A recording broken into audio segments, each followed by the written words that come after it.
ancient Sanskrit texts known as the Puranas, which are part of the Vedas, encode stunningly accurate dates for the age of the universe within 1% of modern scientific values, and also the age of the solar system is within 1% of modern scientific values. These two are highly impressive. They're encoded in the Puranas, but there's another interesting aspect of what is found in the Puranas is more than just dates for significant events in the history of the universe, solar system, and Earth. There's also discussion of mass extinctions, and that requires a whole different level of endeavor to acquire that information. To acquire accurate dates for the age of the universe within 1% of modern values, you would need to, at least according to how our modern technology did it, you would need to have satellites like the Hubble telescope, and you need rockets to blast them into orbit, and you need very sophisticated computers, and then you can analyze what's called the cosmic microwave background radiation, which was discovered in the 1960s and was considered conclusive proof for the Big Bang. So by analyzing this cosmic microwave background radiation, you can derive an accurate estimate for the age of the universe. And scientists have done that. Progressively more accurate dates have been obtained within the 21st century, ranging from 11 billion years up to the modern value, which has been just recently obtained in a paper from 2018. The modern value is 13.80 billion years. And the value for the age of the universe encoded in the Puranas is 13.82 billion years. The reason I say encoded is the actual numbers recorded in the Puranas are half, very close to half of the modern scientific values, because the Puranas are describing a world that's actually different from the Earth we live on. It's a parallel world called Bhumandala. This is a somewhat in-depth, this is a rather detailed discussion that would be needed to fully understand it, but the Puranas are essentially describing another world from the Earth we live on. And that other world is a higher dimensional world where time runs at half the rate that it does on the Earth of our common sensory experience. It turns out that both modern science and the Puranas support the concept of time dilation, which means time travels at different rates in different regions of the universe, or even in different regions around our planet. For example, in Einstein's general theory of relativity, a high gravitational field slows time. This has been tested rigorously for 100 years, because Einstein came out with it 100 years ago. It has been rigorously tested in modern science and found to be accurate. In fact, the GPS that we use to find new locations as we're driving in our car would not work without a correction for Einstein's relativity, because the satellite that the GPS is based on is about 80 miles up from the Earth, surface of the Earth. It's in an orbit that's 80 miles above the surface of the Earth. So what you need to do is, because the gravity is weaker 80 miles above the surface of the Earth than at the surface of the Earth, you have to correct for it, which proves that time actually travels at different rates in different regions of the Earth, near the Earth and above the Earth. What to speak of other planets and other regions in the universe. This is completely well-established physics. It's been standard physics for 100 years, Einstein's theory of relativity. And the Puranas, interesting enough, which were written thousands of years ago in ancient India, they have a description of time traveling at different rates on different planets. Specifically, the Srimad Bhagavatam, 9th canto, chapter 3, text 32, describes the journey of a king named Kakutmi from Bhumandala up to Brahmaloka, which is the highest planet in the material universe, according to the Puranas. And King Kakudmi went there to meet with Lord Brahma, and he spent roughly an hour or a couple of hours on Brahmaloka. When he returned to Bhumandala, he found that more than 100 million years had passed during the time he had spent only a couple hours on Brahmaloka. This is straight from the Srimad Bhagavatam, one of the main or most important scriptures of the Puranas. So that indicates that both the Puranas and modern science support the concept that time travels at different rates on different planets or different regions above a particular planet. And this is why the Puranic dates, the dates actually recorded in the Puranas, are very close to half of those that are in those that are given by modern science. So to acquire this information regarding the age of the solar system and universe requires a very high technology and a lot of sophistication, which obviously did not exist in India thousands of years ago. For the age of the solar system, it's radiometric dating of the oldest meteorites in the solar system. These are all very sophisticated procedures that took centuries of arduous technological development. First, we had to develop electricity in laboratories, the whole development of modern science in Europe and America, spanning centuries of difficult work. But that's possible, that would all be possible for very advanced extraterrestrials. If they have the power to reach the Earth from other solar systems light years away, then they would have the ability to obtain an accurate date for the age of the universe and for the age of the solar system. But when we get to mass extinctions on the Earth, it requires more than just a super advanced technology. It requires a lot of hard work because, by definition, a mass extinction is an extinction that occurs all over the Earth planet. And to know that it had occurred all over the Earth planet, you have to physically dig in excavations. And for the Permian mass extinction, which occurred 251 million years ago, both according to the Puranas and according to modern science, you would have to be able to dig down in many parts of the Earth. You'll have to dig hundreds of feet deep because the Permian mass extinction, which occurred 250 million years ago, due to accumulation of sedimentary layers above it in many parts of the Earth, that accumulation involves many hundreds of meters or hundreds of feet. And although due to erosion, some parts of the Earth, the Permian is directly on the surface, but in many parts it's not. And it actually took scientists 200 years, starting from around the 1780s, when the birth of paleontology in France and England, with famous scientists like Cuvier in France and then his associates in England. They began digging up strata in the late 1700s, but it wasn't until 1980 that they actually recognized that there was a Permian mass extinction. So that took 200 years of lots of digging fossils up in many locations, in Africa, in Asia, in North America, South America, all over the place. You have to dig all over the Earth in order to identify that it was a mass extinction that covered the entire Earth. So that's a lot of work. Now we might ask ourselves, why extraterrestrials who do not have an agenda to impart specific knowledge to Earthlings, why they would dig up all places all over the Earth? It's a lot of extra work. They come from a different planet. They're probably not interested in the paleontology of this planet. It would make no sense to dig up things all over the place. Using super high tech, which is no problem for them, they could easily obtain the age of the universe and the age of the solar system. That's not difficult, as I explained.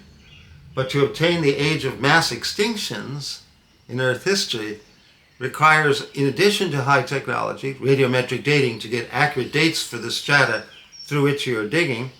It requires more than just radiometric dating. You have to be able to dig all over the Earth.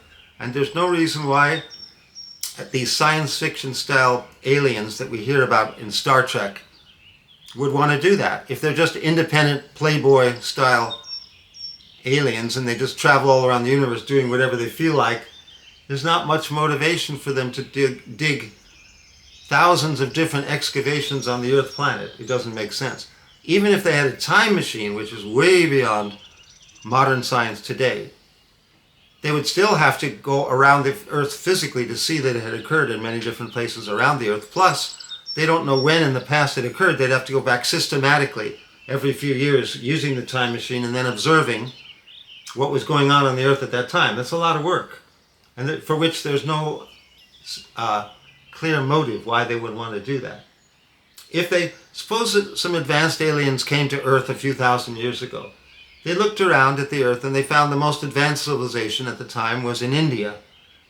So if they want to be worshipped as gods, that's a clear motive for the kind of aliens that are featured in modern science fiction.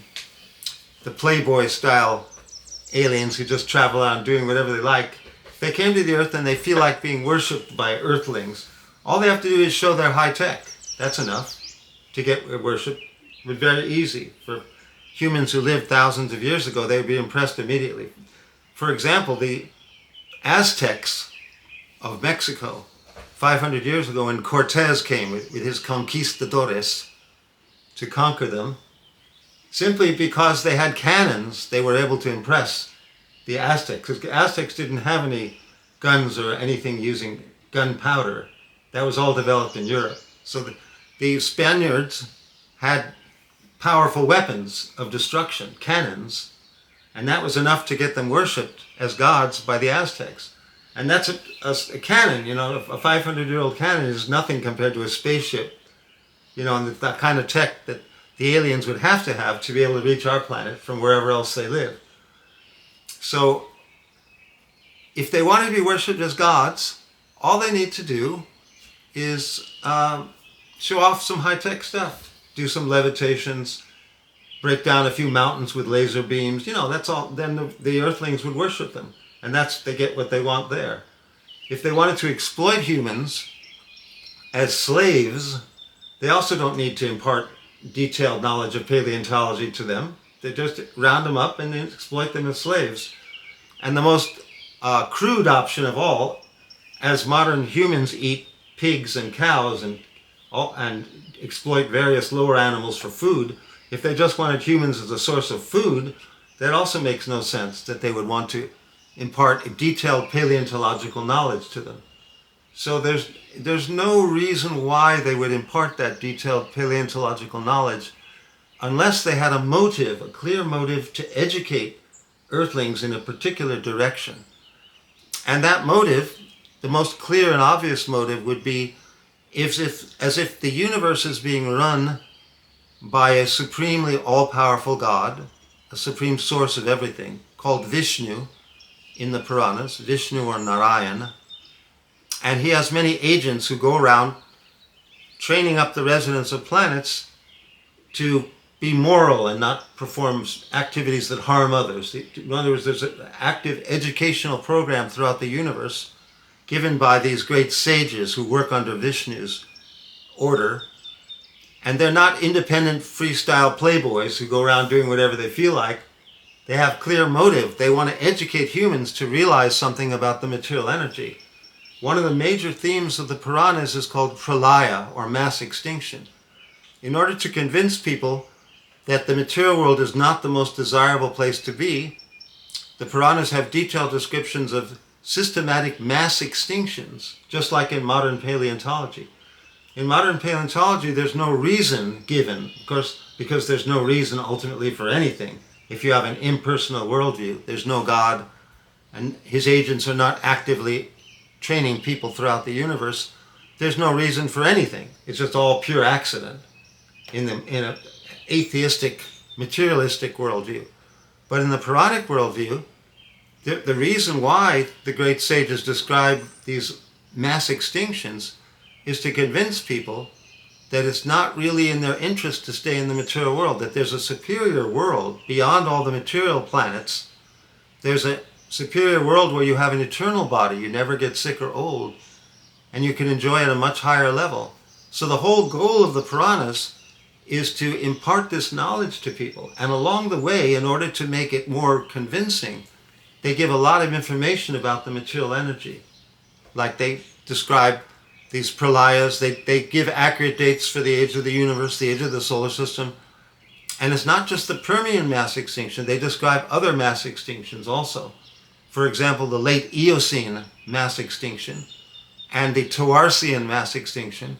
The Eocene one occurred around 35 million years ago, and the Toarcian occurred around 182 million years ago. But these both line up with other avatars of Vishnu, namely Vamanadev for the Toarcian and Sri Ram for the Eocene. So the whole point of Vedic knowledge is to impart moral and spiritual knowledge, not material knowledge. But in order to convince people that the spiritual knowledge is valuable, they also include a stunning amount of information about the material energy, which was totally inaccessible to non-scientists of the time, thousands of years ago. As I mentioned, with no radiometric dating, you'd have no way to know that the Eocene extinction occurred 35 million years ago. And without radiometric dating, you'd have no way to know that the Permian mass extinction occurred 250 million years ago, nor would you be able to know that the Toarcian mass extinction occurred 182 million years ago. So there's a consistent reasoning going on in the Puranas. And the importance of all this knowledge is that modern scholars of all sorts label the Puranas as mythology, along with all other ancient scriptures like Greek mythology, Zeus and Hera and all those, the demigods of ancient Greece, and then the demigods of the ancient Roman demigods, and the Norse demigods like Thor, living in a place called Asgard.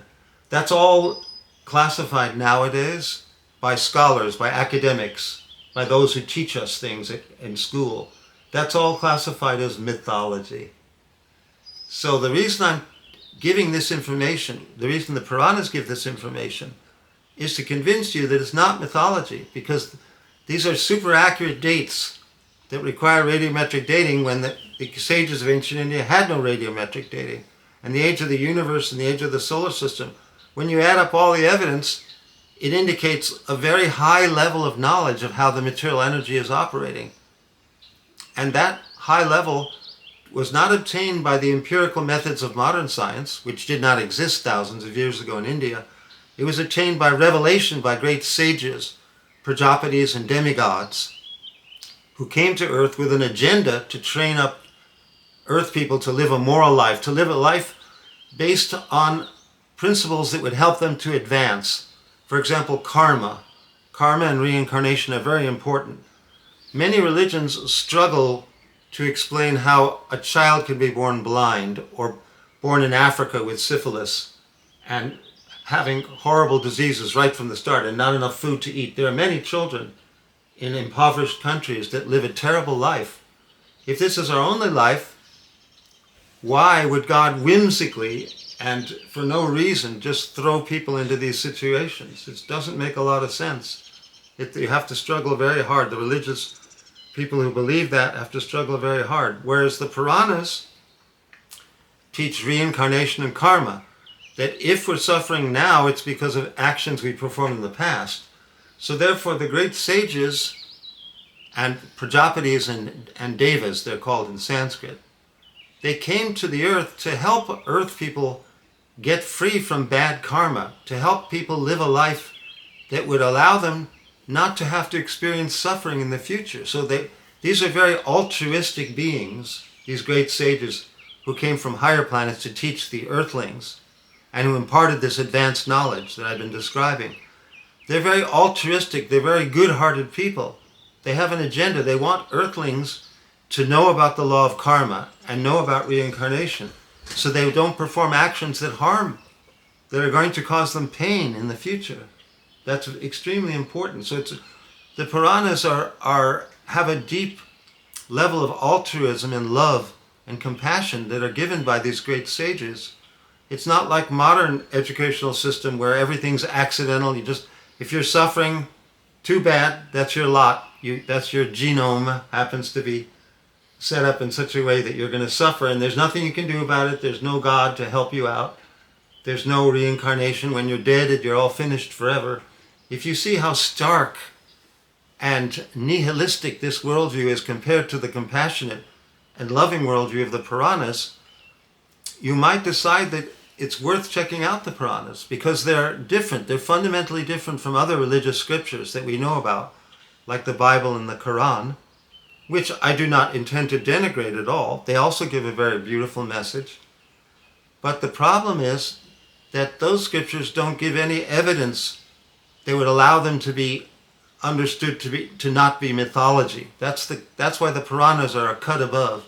They provide enough information to allow you to recognize that they're not mythological. They're something serious. They're actually real, and the demigods who imparted this knowledge to earthlings are actually real, and the demigods who are working under Vishnu, all of this is actually real. So that's extremely important. What is at stake here is how we lead our lives. Are we going to go on performing actions that will get us bad karma? According to the Puranas, if you eat meat, you're responsible for causing great pain and suffering to the pigs, cows, and other animals that you're eating. And you have to pay for it karmically. You have to suffer in the future. So if you know that, you'll want to restructure or reformat your operating procedure, because you can live very healthily on a lacto-vegetarian diet. I've done it for 50 years. You can live very healthily. You get all the amino acids you need from milk and many other combinations, so you don't need meat at all. It's very important that people know that there are consequences to their actions, very serious consequences, because modern education does not teach that at all. It teaches do whatever you feel like. In fact, you better do whatever you feel like fast and hard, because when it's over, when you die, it's all over forever. That creates a feverish dash for sense gratification and no moral restraint whatsoever. There's nothing wrong ultimately. If there's no God and no soul and no reincarnation, then ultimately there's no reason why you shouldn't do whatever you want. Of course, we don't kill each other in the material paradigm, because if you go around killing others, then they'll kill you. And so that means no one will get their material desires gratified. So we restrain ourselves from gross material abuse, although there are plenty of mass murderers around that do not restrain themselves because of this atheistic worldview. But there's the constraint of morals in modern society, in a modern society not based on a God-based realization. In a materialistic society, the only reason to restrain yourself is you don't want others to do it back to you. But that means you can eat meat because you don't believe animals have any soul. In fact, there's no soul whatsoever. There's no karma, there's no reincarnation. You can just go around killing and exploiting animals as much as you like. That's the result of the modern materialistic worldview that is being taught at every educational level, from university level on down.